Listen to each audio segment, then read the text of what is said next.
कैसे और क्यों कर दिए, जिसका सारा खानदान फकत एक हमले में शहीद कर दिया गया है। वो माँ कैसे और क्यों कर दिए जो जिसके सामने इसका लफ्ज़ जिगर अदा किया गया हो। वो बच्ची कैसे और क्यों कर दिए जो डॉक्टर बनने के ख्वाब देखती रही, मगर इसके घर, इसके स्कूल, इसके खानदान समेत इसके ख्वाब भी रेजा रेजा हो गए हों। कहते थे कि बनाता था कश्तियाँ, कहते थे कि बनाता था कश्तियाँ, हाथों से अपने पार लगाता था कश्तियाँ। बच्चा मिला है आज वो साहिल पे मौत के, कल जो पानियों में बहाता था कश्तियाँ, कल जो पानियों में बहाता था कश्तियाँ। ये छोड़िए, मैं किस किस को प्यार करूँगी और किस किस घर का दुख सुनाऊंगी। यहाँ तो सभी बिखरा पड़ा है। बच्चे ये लिखते हुए चले जाते हैं कि कहाँ है वो जिनका सबक हमें किताबों में पढ़ाया जाता है, कि कहाँ है वो मुसलमान जो एक 10-10 पर हावी था। कहाँ है गौरी, कहाँ है फातिहा, क्या आपके गज़नवी नहीं आएगा। बैतुल मुक़द्दस की दीवारें पुकार रही हैं कि देखो मुझे बचाने को अय्यूबी नहीं आ रहा। इस्लाम अमन का दर्स देता है, आवाज़ आती है इस्लाम अमन का दर्स देता है, मगर इस्लाम में अब कोई पैदा नहीं होता। इस्लाम अमन का दर्स देता है, मगर इस्लाम में अब कोई कासिम में ज़याद पैदा नहीं होता। इस्लाम अमन का दर्स देता है, मगर इस्लाम में कोई तारिक बिन ज़याद साहिब पर कश्तियाँ नहीं चलाता। 57 ममालिक पर भी ऐसा वक्त आ गया कि कैरत का जनाजा उठ चुका है। अब के पुकारो सलाहुद्दीन अय्यूबी को कि अय्यूबी उठ कब्र से, हाथ देख अपनी मस्जिद अक़सा का।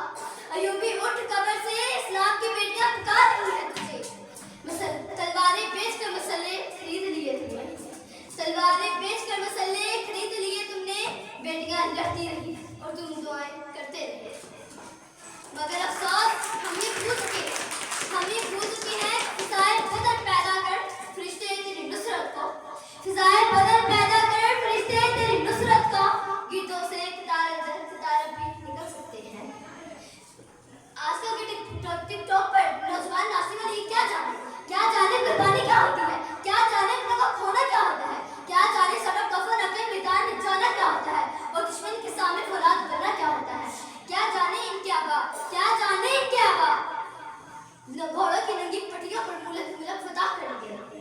कोई अंदाजा कर सकता है इसके जोरे बाजू का, कोई अंदाजा कर सकता है इसके जोरे बाजू का। निगाहे मोमिन से बदल जाती है तकदीरें। सो मेरा आपसे सवाल है कि आपने फलस्तीनियों के लिए नारे लगाने, अफसोस करने के अलावा क्या किया आपने आज तक इनके लिए। हुकूमत को छोड़िए, हुकूमत को जब भेजेंगे वो हमारे साथ मिलकर अल्लाह अकबर का नारा लगा देंगे, मगर आज तक इन्हें क्या किया। क्या आपने इसराइल को बाइकआउट कर दिया। क्या इसराइली चीज़ें आपके घर अब तक मौजूद हैं। क्या उनके खाने पीने चीज़ों के अलावा आपका गुजारा मुमकिन है। सवाल तो हर कोई करता है, बातें तो सबकी करनी आती है, इज़हार अफसोस तो सब करते हैं, मगर पता तो जब चलता है जब इम्तिहान का वक्त आता है और लोग सवाल उठाते हैं कि एक के मरने से क्या होता है, मगर सर के तरफ मिलकर ही दरिया बनता है। अब बाकियों को छोड़िए, आप अपना बताइए, क्या आपका ज़मीर दोबारा करता है कि आपके दिए गए इन पैसों से फलस्तीनियों के लिए बारूद खरीदे जाए। क्या आपका ज़मीर दोबारा करता है कि कल को आपने उस नबी पाक सल्लल्लाहु अलैहि वसल्लम के सामने किस तरह अपना मुंह दिखाएंगे जो आपके लिए पूरी सारी जिंदगी रोते रहे। आपने खुदा को अपना जवाब देना है, आपने सबको अपना हिसाब देना है, दूसरों का नहीं।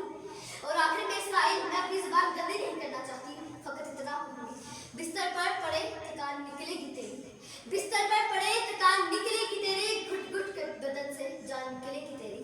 सितम के खेल खेले थे तुमने जो, उसकी घुट घुट के बदन से जान निकलेगी तेरी।